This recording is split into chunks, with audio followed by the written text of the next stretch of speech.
Hello folks, this is old Bubba, the Jewish redneck prepper. Got another wild edible here for you today. And what this is the juniper tree. Some people call it a juniper, some people here in the South call it the southern cedar. Several different names. There's some junipers out there that are a little toxic and a little less toxic than others. But this is a wild edible. Here we go to identify this plant, this juniper.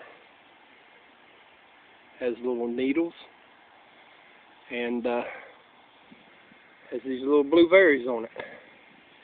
Grow in clusters. Very beautiful tree. These things will stay green all winter long into the spring, summer. They just grow tall.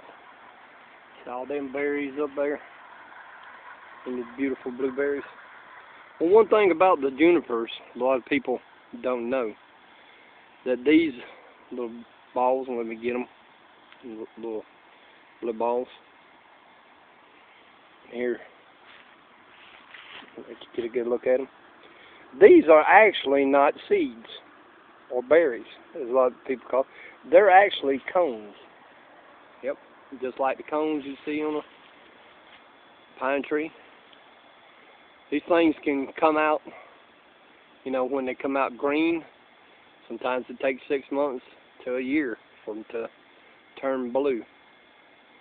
These plant here can be used as in spice.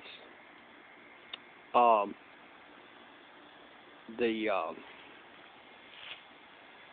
tree here, little things, just like pine, you can make a pine needle.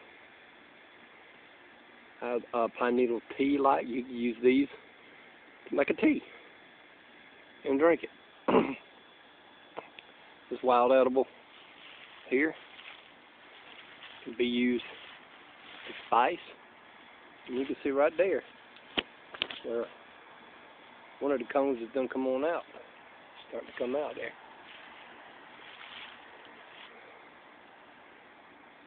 This is a beautiful tree here. You could probably, if needed to, in the wild, probably could use these branches as making bed, making a mattress in a hut, survival hut, and it definitely will make it smell good. One thing that a lot of people might not know, these little bees here can be used in alcohol. That's right, folks. Alcohol. These little things, this is the flavor that you find in gin. That's right, folks. The alcohol gin.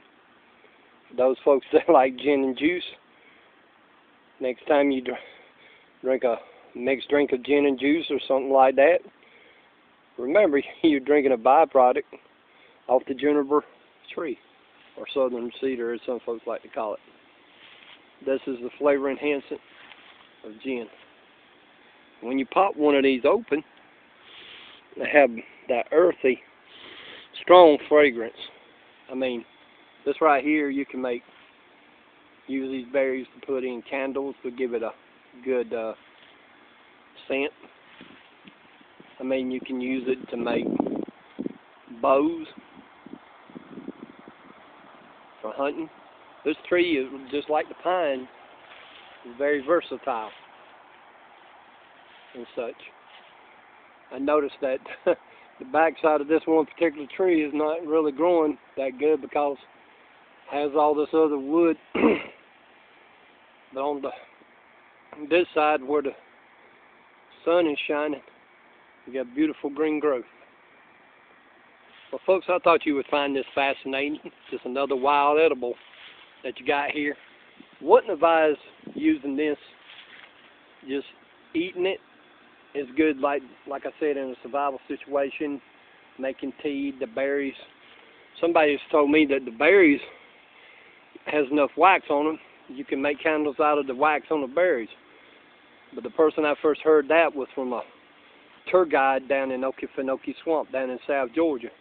And he said you could do that, but the wax on these berries, you'd have to have, I mean, gallons and gallons and gallons, a drum full, just to even get enough to, a 50-gallon drum full just to get enough to make a few candles, and it's not even worth your time even boiling these berries down to get the wax off of them and everything. But even though back in the day, a lot of folks and pioneers down in Florida, they call them crackers, they use these berries to make candles out of them. Down in South Georgia in the swamp and everything, they made candles out of them.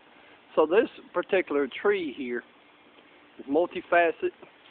It has a lot of purposes. Well, folks, I hope you enjoyed this little video. Oh yeah, by the way, this plant, this tree, also has medicinal purposes, like every other wild edible.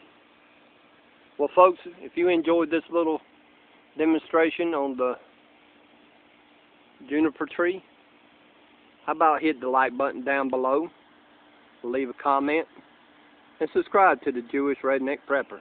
Until the next time, this is Bubba saying, enjoy the journey, and shalom.